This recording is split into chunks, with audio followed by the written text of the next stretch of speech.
How to fix this email cannot be used for Cash App. First of all, make sure that you are using a valid email address. Cash App only accepts certain email providers, so check if your email is associated with a recognized provider like Gmail, Yahoo, or Outlook.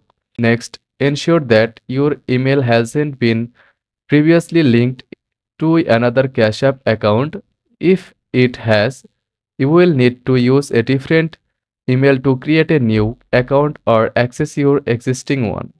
If you are still having trouble, try clearing the app cache. On Android, go to settings and find the cache app and select clear cache. For iPhone users, uninstall and reinstall the app to reset it. Lastly, if none of these solutions work, reach out to Cash App support for assistance. They can help resolve any account specific issues. By following these steps, you should be able to fix the problem and get back to using Cash App seamlessly.